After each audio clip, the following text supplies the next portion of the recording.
பாசமா வளர்த்த பொண்ணு நாய் கடிச்சதுனால அந்த ஊர்ல இருக்க மொத்த நாய்களுமே கொல்ல சொல்லி அவங்க அப்பா உண்மையை ஆர்டர் பண்ணிருப்பாரு. இங்க ஹீரோவும் முதலாளி கொல்ல சொல்லி கொடுத்த நாயை காப்பாத்துனதுக்காக அவருக்கு வேலையே இல்ல அப்படின்ற மாதிரி அவங்க ஃப்ரெண்ட்ஸ் முதற்கொண்டு எல்லாருமே அனுப்பி வச்சிருப்பாங்க. இப்ப இவனுமே அவங்க மாமா கிட்ட வேலை இல்லாதனால வேலை கேட்டு அவங்க அப்பா வேலை செஞ்ச அந்த இடத்துக்குமே வேலைக்கு போயிருப்பான். அவங்க அம்மாக்குமே இவன் அவங்க அப்பா வேலை செஞ்ச அந்த இடத்துக்கு போறது பிடிக்கவே இல்லை. ஏன்னா அங்க போய் தான் அவர் இறந்துட்டாரு அப்படின்றதுக்காக நீ போகவே கூடாதுன்னு சொல்லிருப்பாங்க. ஆனா ஹீரோவுமே வயிற்று கழுவணும் அப்படின்னா வேலைக்கு போய் தானே ஆகணும். இப்போதைக்கு எனக்கு இங்கேயும் வேலை கிடைக்கல, அதனால இங்க நான் போறேன் அப்படின்ற மாதிரி அவனுமே போயிருப்பான். இப்ப அவனுங்களுமே அங்க போய் வேலை எல்லாம் செஞ்சதுக்கு அப்புறமா கூலி வாங்கலான்னு போனா அந்த இடத்துல அவனுக்கு 2 ரூபாய் 3 ரூபான்னு சொல்லிட்டு கமிஷன் அடிக்கிறானுங்க.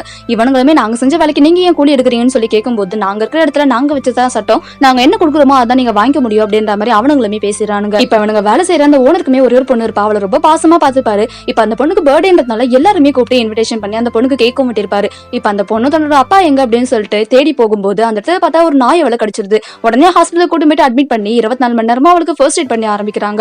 இப்ப பக்கத்துல பார்த்தா ஏதோ ஒரு சத்தம் கேக்குதுன்னு சொல்லிட்டு போய் எட்டி பாக்குறாரு. அந்த இடத்துல ஒரு பையன் வித்தியாசமா நடந்துக்கிறான். என்னாச்சுன்னு சொல்லி கேட்கும்போது நாய் கடிச்சு ராபிஸ் ஃபுல்லா பரவிச்சு, அதனால அவன் அப்படி இருக்கான்னு சொல்றாங்க.